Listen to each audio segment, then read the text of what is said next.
Hey, what's up guys?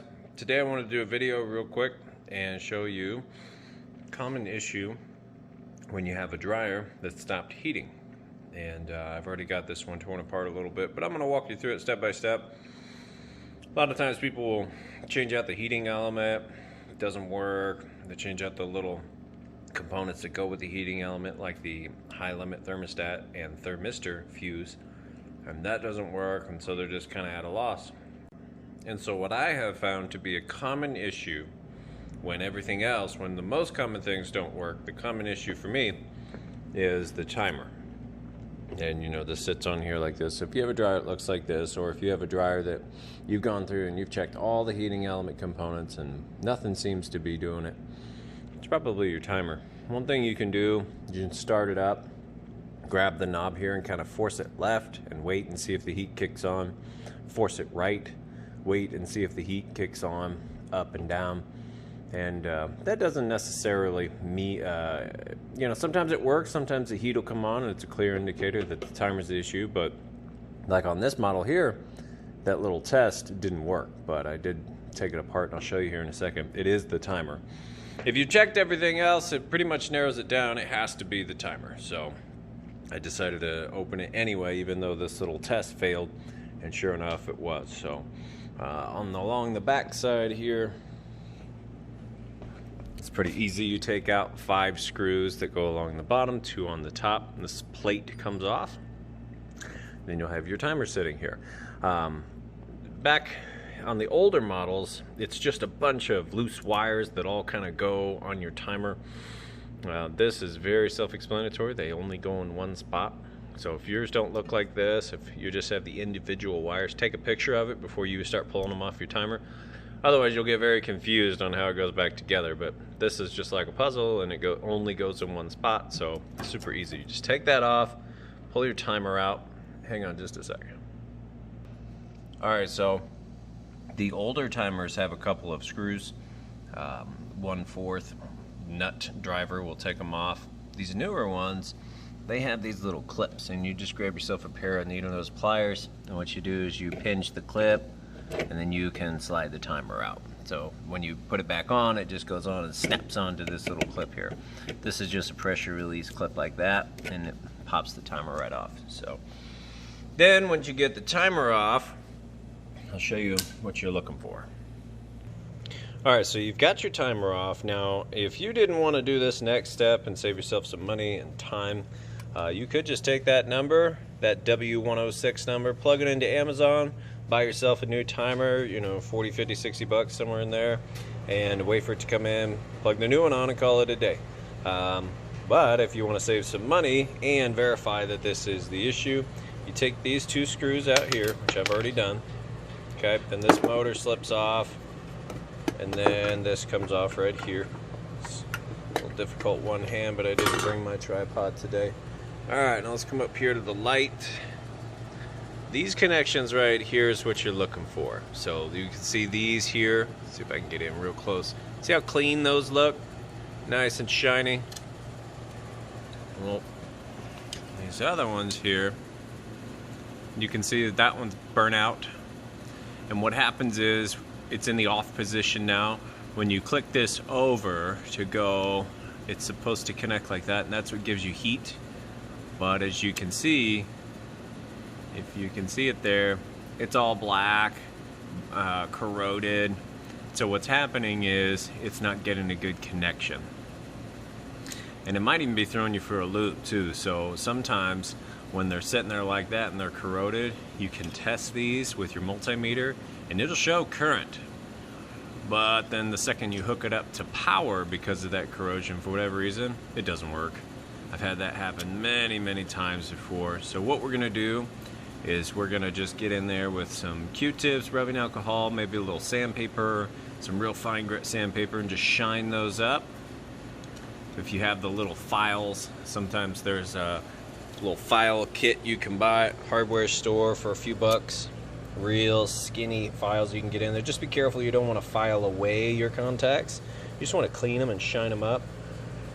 Then we're going to put it back together, and that's pretty much it. So I'm going to go ahead and do that and grab my sandpaper. I use folded over sandpaper, and I just kind of go lightly on it and then I'll follow that up with Q-tips and rubbing alcohol. Just shine it all up. So I'm going to do that top one, the one in the middle on both sides, and then the bottom one. Those three right there.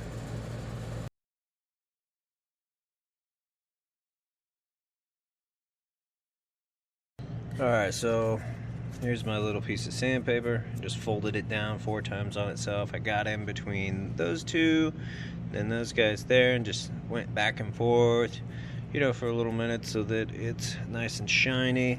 And then I used the Q-tip. You can see how gross that was with some rubbing alcohol, but you know, that kind of stuff right there will break your electrical current there. I used to take cell phones apart that had water damage and just go over and clean all the contacts with rubbing alcohol, and a lot of times they come back to life. This is really kind of like that. This is what the old pinball machine connections used to look like. These guys just touch, and that's what carries your current. So I went ahead and just hit these other ones best I could just to keep them clean, but this is nice and clean now. It's ready to go, so we're going to pop that back together same way we took it apart. Let's see here if I can do this one-handed. Yep, it only goes together one way, so if you're trying to force it, then that's not the right way.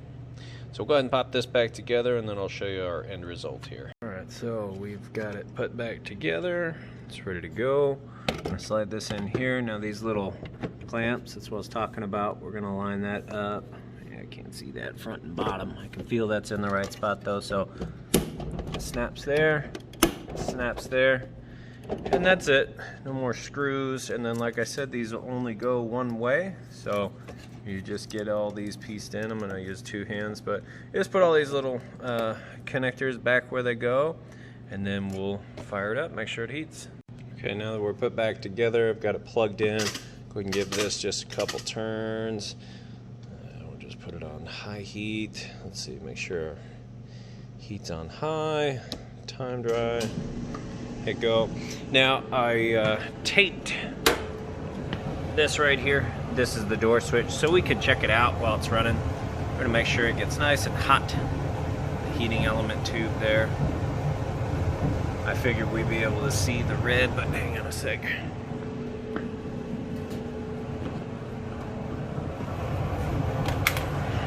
Make sure it's heating.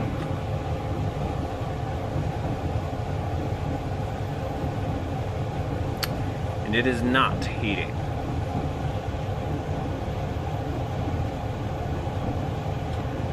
Alright, while it's running, that should have fixed the issue. Okay, let's do our little test here. See if we get any hot air coming out.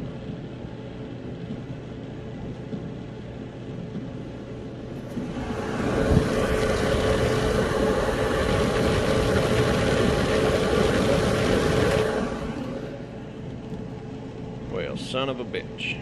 Okay, well, so I opened the back up and I started checking with it running. I checked here to make sure that we were getting the appropriate voltage on all those contacts we cleaned, and yes, voltage was coming and going from there. So I come down here and I check this continuity. Yes, the power is running through this thermistor. This is your fuse. Essentially, if it overheats, this is going to pop and turn the heat off.